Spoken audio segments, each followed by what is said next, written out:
আসসালামু দর্শক, এখন যেটা দেখাবো ভাই, এটা হচ্ছে অজানা এক তত্ত্ব রহস্যময় ব্রিজ। এখানে অনেক পুরনো আমলের থেকে এটা আজও পর্যন্ত কোনো তথ্য পাওয়া যায় না, যেটা কপের ব্রিজটা। আসেন আপনাদেরকে দেখাচ্ছি, সাথে আসেন, অবশ্যই দেখতে পারবেন যে এই ব্রিজটা কত বছর আগের বা কত দিন পুরনো। এই ব্রিজটা দেখলে আপনারা অবাক হয়ে যাবেন। আসেন আপনাদেরকে সবাইকে দেখাচ্ছি, আসেন।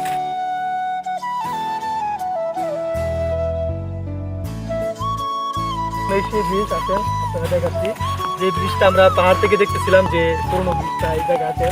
এখানে মানে কোনো চারপাশে কোনো রাস্তা নাই, কোনো কিছু নাই, কিন্তু এই ব্রিজটা কোথা থেকে আসলো? আসেন একটু কাছে আসলো, কাছটা একটু দোকান থেকে। এই যে সে ব্রিজ, যেটা আজও পর্যন্ত কোনো তথ্য পাওয়া যায়নি। এটা কবের কাজ, এই ব্রিজটা কবের আমরা আজও পর্যন্ত তথ্য পাইনি। দেখেন এটা অনেক পুরনো, দেখেন আশেপাশে কোনো রাস্তা নেই। আসেন একটু কাছে আসো, কাছে এসে দেখাও। দেখেন আশেপাশে কোনো রাস্তা নেই, চতুর্দিকে মানে নদীর মতো, কিন্তু এই ব্রিজটা শুধু এখানে পড়ে আছে। কিন্তু এটা তথ্যটা আমরা এখনো জানতে পারি না যে এই ব্রিজটা কবে কাজ। আসেন আপনারা দেখতে পারবেন, সামনে আসেন, একটু কাছে আসেন, একটু কাছে আসেন। এই যে সে ব্রিজ দেখেন, আসেন আপনারা, মানে এই ব্রিজটার অজানা তথ্য এখন আমরা জানতে পারিনি। আমরা অনেক মুরব্বীদেরকে জিজ্ঞেস করছি যে এই ব্রিজটা আসলে রহস্যটা কি। এই ব্রিজটা এত বছর ধরে এইভাবে দাঁড়িয়ে আছে, মানে এটা চারোকাছে নদী ছিল। এটা কিন্তু ইন্ডিয়ার স্রোত এদিক দিয়ে আসে। আপনারা দেখেন, দেখেন চারোকাছে আমরা দেখাচ্ছি, চতুর্দিক দিয়ে কোনো রাস্তা নেই, কোনো কিছু নেই, কিন্তু এই ব্রিজটা এই জায়গায় অবস্থিত হয়েছে। এই ব্রিজটার কোনো রহস্য আমরা আজও জানতে পারিনি। দেখেন এই যে সেই ব্রিজ, আমরা কোনো রহস্য জানতে পারি নাই।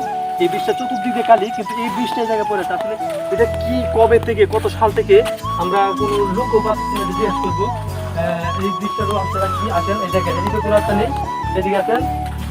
আচ্ছা আসেন, আমরা জিজ্ঞাসাবাদ করবো। আমরা একজন বাইকে পাইছি, দেখি ওনার কাছ থেকে কি তথ্য জানা যায় কিনা, যে ওনার এলাকায় এটা দেখতে পাচ্ছি। আসলে আছে একটু বাইরে গেছেন তো। আপনারা কোথা থেকে আসছেন? জি ভাই, আমরা আছি মায়াসিং থেকে। আসলে আমরা এই ব্রিজটা থেকে রহস্যময় একটা ভাবতেছি, যে চতুর্দিকে কোনো রাস্তা নেই, কোনো কিছু নেই। আসেন একটু এদিকে আসো, একটু এদিকে আসো।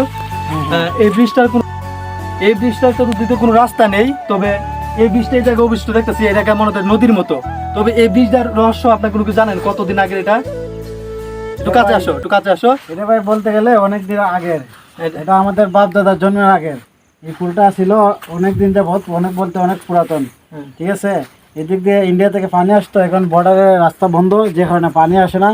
আর পুলগুলা মনে করেন যে অনেক বড় ছিল, এই যে আস্তে আস্তে পাহাড়গুলো ভেঙে ভেঙে পুলগুলো মানে আপনি বলতেছেন কি এই ব্রিজটা এই জায়গায় ছিল, এই দিক দিয়ে মনে হয় কোনো রাস্তা ছিল, মানে এই দিক দিয়ে চলার মতো কোনো রাস্তা ছিল, যার কারণে এই যে ইন্ডিয়ার ঢেউ এসে সেই জায়গায় রাস্তাটা ভেঙে শুধু ব্রিজটা অবশিষ্ট আছে এই জায়গায়, নাকি? তো দর্শক, তাহলে আমরা এটা জানতে পারলাম। তবে এই ব্রিজটা ব্রিটিশ আমলের আগে থেকে, অনেক আগে থেকে, এটা যে দেখতে পাচ্ছেন আপনারা, যে জায়গায় এত চারোকান্তে পাহাড়, এই ব্রিজটা কোথা থেকে আসবে?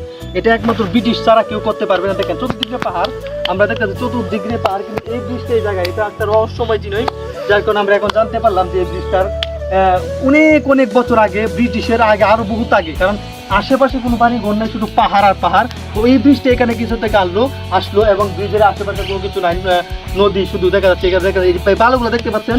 আসলে এই বালুগুলো দেখেন, এই বালুগুলো কিন্তু অনেক দামি, যেটি একটা আমাদের দেশের সম্পদ, অনেক দামি, কোটি টাকার মূল্য। বা এইগুলো কিন্তু অবৈধভাবে কেউ অনেকেই আছে অবৈধভাবে বিক্রি করে দিচ্ছে। আসলে এগুলো আমাদের দেশে অন্যায়, এগুলা কখনোই করা যাবে না। এটা আমাদের দেশের সম্পদ। দেখতে পাচ্ছেন এই নদীটা, আসলে এই নদীটার রহস্য আপনাদেরকে উদ্ভাবন করলাম। আপনারা অবশ্যই, আপনারা যদি এই ব্রিজ সম্পর্কে জানেন, অবশ্যই কমেন্টে জানাবেন। যদি সিলেটবাসী যারা আছেন, অবশ্যই জানাবেন, অবশ্যই আমাদের কমেন্টে জানাবেন। আমরা চেষ্টা করবো আরও গোপন তথ্যগুলো আরও পুরনো বয়স্ক মানুষদের কাছ থেকে জানার জন্য। অবশ্যই ভিডিওটা দেখে পাশে থাকবেন, অবশ্যই শেয়ার করে দেবেন সবাই। ভিডিওটা সবার কাছে ভালো লাগবে আশা করি, ইনশাল্লাহ। আল্লাহ হাফেজ।